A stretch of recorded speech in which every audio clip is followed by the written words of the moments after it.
शेतकऱ्यांच्या प्रश्नावरून वडेट्टीवार यांनी सरकारवर निशाणा साधलेला आहे। एकीकडे सत्ताधारी आणि विरोधक आमने सामने आल्याचं दिसून आलं आहे, तर थोड्याच वेळापूर्वी वडेट्टीवार या ठिकाणी पोहोचले होते आणि त्यांनी सरकारवर निशाणा साधलाय। महाराष्ट्रावर 7 लाख कोटींचं कर्ज आहे असं विजय वडेट्टीवार म्हणाले।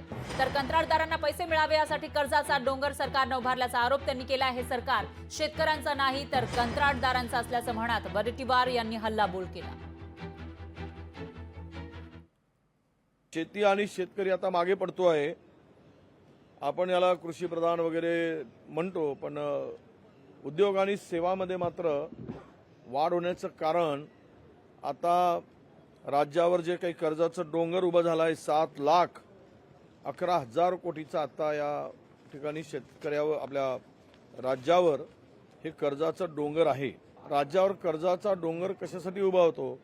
तो शेतकऱ्यांसाठी होत नाही आहे, तो बेरोजगारांसाठी होत नाही आहे, तर इन्फ्रास्ट्रक्चरचं जाळं विणून कमिशन खाण्यासाठी आणि कंत्राटदारांना पोचण्यासाठीच्या कर्जाचा डोंगर उभा होताना या राज्यामध्ये आम्हाला दिसतो आहे।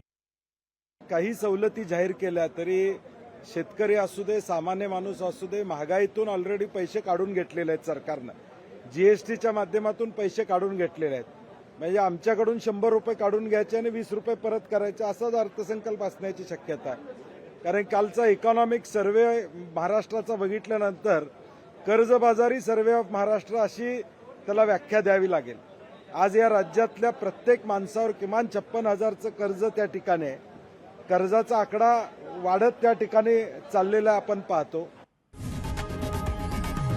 लोकशाही मराठी ऐका, पहा, जागरूक रहा।